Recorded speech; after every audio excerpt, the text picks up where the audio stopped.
ये अकाउंट्स का basic chapter है अकाउंटिंग इक्वेशन। अकाउंटिंग इक्वेशन एक बेसिक इक्वेशन है जो बेसिकली बेस्ड है assets equal to capital plus liabilities. ये बहुत इंपॉर्टेंट इक्वेशन है जो एक बेस तैयार करती है अकाउंटिंग का। देखिए, ये दोनों साइड बराबर होनी चाहिए। अगर एसेट्स में कोई चेंज आएगा तो दूसरी साइड भी चेंज आना चाहिए, दोनों साइड इक्वल होनी चाहिए। जैसे कुछ ट्रांजेक्शन दिए गए हैं उसके अकॉर्डिंग, जैसे मान लीजिए हमने बिजनेस स्टार्ट किया, उसका इफ़ेक्ट दोनों तरफ पड़ेगा। एक तरफ कैश आएगा और एक तरफ अमाउंट कैपिटल में आएगा। जैसे हमने बिजनेस स्टार्ट किया, इससे क्या हुआ, हमारा कैश आया और इधर कैश कैश किसके फॉर्म में आया, कैपिटल के फॉर्म में आया।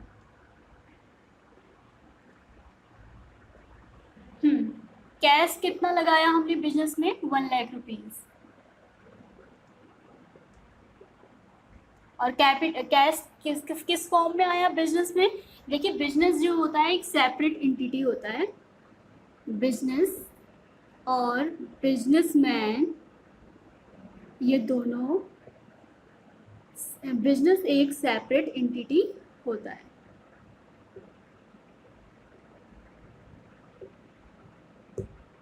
मैन अलग है और बिजनेस अलग है, और जो भी ट्रांजेक्शन होंगे इसके अलग रिकॉर्ड किए जाएंगे। देखिए, अब कैश लगाया तो क्या हुआ, कैपिटल की फॉर्म में 1 लाख रुपीज़ आया। ठीक है, उसके बाद क्या हुआ, इसके बाद अगला ट्रांजेक्शन क्या हुआ है, purchase goods for rupees cash. हमने क्या किया, गुड्स खरीदा। लेकिन ये ध्यान रखिएगा, हमने गुड्स कैसे खरीदा है, कैश की फॉर्म में खरीदा है। ठीक है, कैश यानी इसका क्या, किसी भी ट्रांजेक्शन का इफेक्ट दोनों साइड होगा। या कैश भी कम हुआ, जो एक्सपेंसेस होते हैं वो कैश से भी कम होते हैं और कैपिटल से भी कम होते हैं। तो इससे क्या असर हुआ, गुड्स को हम क्या लिखेंगे, गुड्स को हम एक स्पेशल टर्म देंगे, उसको कहते हैं स्टॉक। ठीक है, गुड्स हमारे पास किस फॉर्म में आएगा, स्टॉक की फॉर्म में आएगा। तो हमारे पास क्या आ गया, स्टॉक आ गया 5000 रुपीज़। ठीक है, स्टॉक की फॉर्म में आया। और हमारे पास से क्या गया, ये कैश ट्रांजेक्शन है, हमारे पास से क्या गया, 5000 का कैश गया। ठीक है,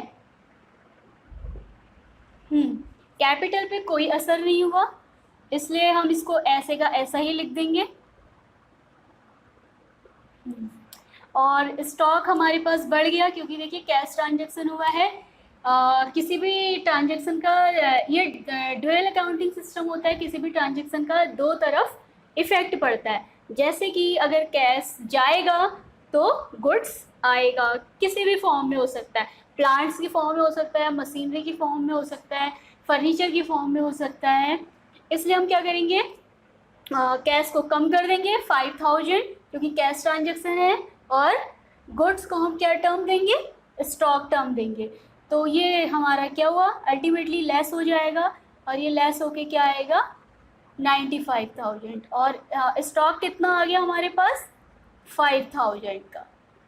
ठीक है, और ये ध्यान रखिएगा कि दोनों ट्रांजेक्शन बैलेंस्ड होने चाहिए। अकाउंटिंग इक्वेशन का क्या मतलब है, अकाउंटिंग इक्वेशन का मतलब है जैसे एक तराजू होता है, ठीक है, वैसे ही दोनों side, both sides are equal. अगर ये बढ़ेगा तो ये भी बढ़ेगा, अगर ये कम होगा तो ये भी कम होगा, लेकिन दोनों साइड इक्वल होनी चाहिए। तो अगला नेक्स्ट ट्रांजेक्शन क्या है, परचेज प्लांट एंड मशीनरी। हमने प्लांट और मशीनरी खरीदा 6000 का, तो इससे क्या हो गया, हमारे पास क्या आ गया, प्लांट एंड मशीनरी हमारे बैलेंस शीट में आ गया, बिजनेस की बैलेंस शीट में आ गया। तो हम इस साइड लिख देंगे plant and machinery. Plant and machinery कितने का आया, 6000 का। प्लांट एंड मशीनरी परचेज किया है। देखिए, कोई भी चीज़ अगर हम परचेज करेंगे तो क्या होगा, कैश हमारा जाएगा और प्लांट और मशीनरी आएगा। तो प्लांट और मशीनरी हमारे पास आया, ठीक है, और हमारे पास से क्या गया, कैश चला गया 6000 रुपीज़ का। ठीक है, और इस पे कोई असर नहीं हुआ, कैपिटल ऐसे का ही ऐसा लिख दिया जाएगा। तो इसमें से हमने क्या किया, इसमें 6000 लेस कर दिया हमने, ये क्या हो गया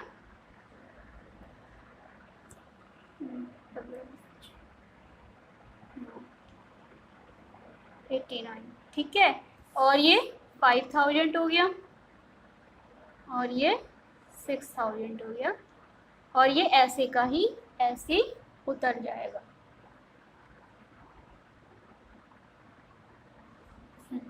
अगला ट्रांजेक्शन है गुड्स सोल्ड कॉस्टिंग ₹2000 और 2600। हाँ, गुड्स कॉस्टिंग ₹2000 फॉर ₹2600। हमने गुड्स बेचा जो 2000 का था लेकिन 2600 का बिका। देखिए गुड्स कितने का था, 2000 का था, लेकिन हमने बेचा कितने का, 2600 का, तो हमें क्या हुआ, प्रॉफिट हुआ 600 रुपीज़ का। ठीक है, तो गुड्स हमने बेच दिया, तो इसका रिजल्ट क्या होगा भाई, गुड्स हमने बेच दिया, इसका रिजल्ट क्या होगा, हमारा 2000 का गुड्स कम हो गया।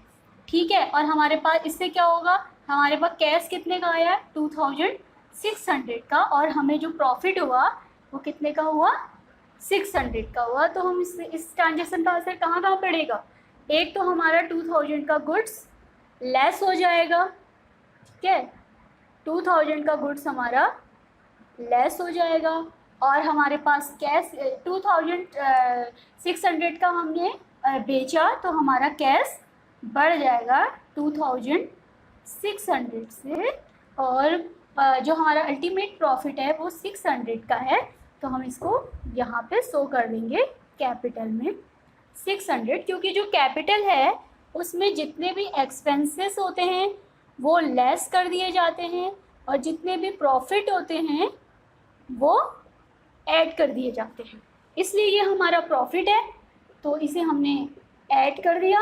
अगर ये लॉस होता तो हम इसे लेस कर देते। ठीक है, उसके बाद फिर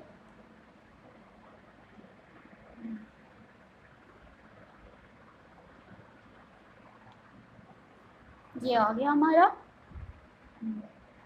3000, 6000, 1 lakh,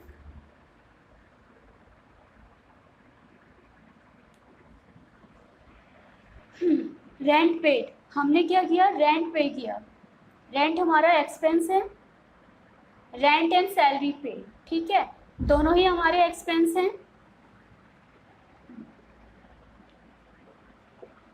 जो ये इक्वेशन आ रही है इसको कहेंगे न्यू इक्वेशन, ठीक है, न्यू इक्वेशन। रेंट और सैलरी पेड किया हमने, तो दोनों ही हमारे लिए एक्सपेंसेस हैं, तो क्या करेंगे 9000 हम लेस कर देंगे, 9000 लेस कर दिया हमने, कैश और कैपिटल दोनों में से लेस होगा, और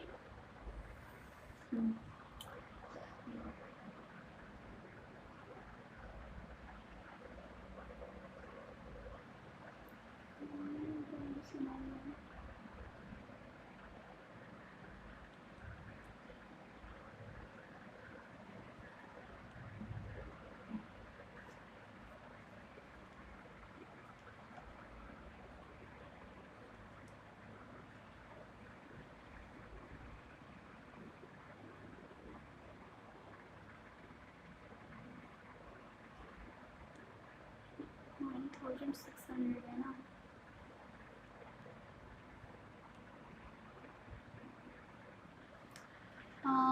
फिर उसके बाद हमने विड्रॉ किया फॉर पर्सनल यूज़, विड्रॉ किया पर्सनल यूज़।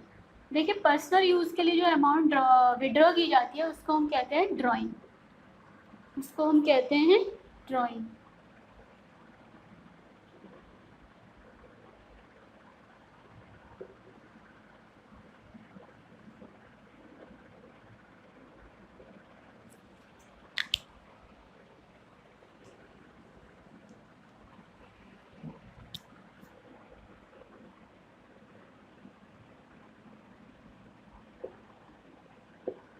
ड्राइंग जो है हमारा एक्सपेंस है, इसका असर दोनों ही साइड होगा। हम इसको कैश से भी लेस कर देंगे और कैपिटल से भी लेस कर देंगे। 2000 रुपीज़।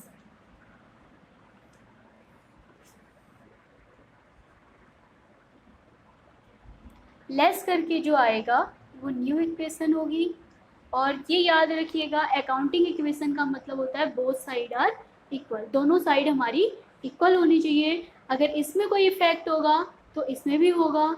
ये एक मैचिंग कॉन्सेप्ट है, कोई भी ट्रांजेक्शन होगा उसका असर दोनों साइड होगा। और ये अकाउंटिंग इक्वेशन बहुत इंपॉर्टेंट इक्वेशन है, बेसिक इक्वेशन है, इसी पे पूरी अकाउंटिंग बेस है।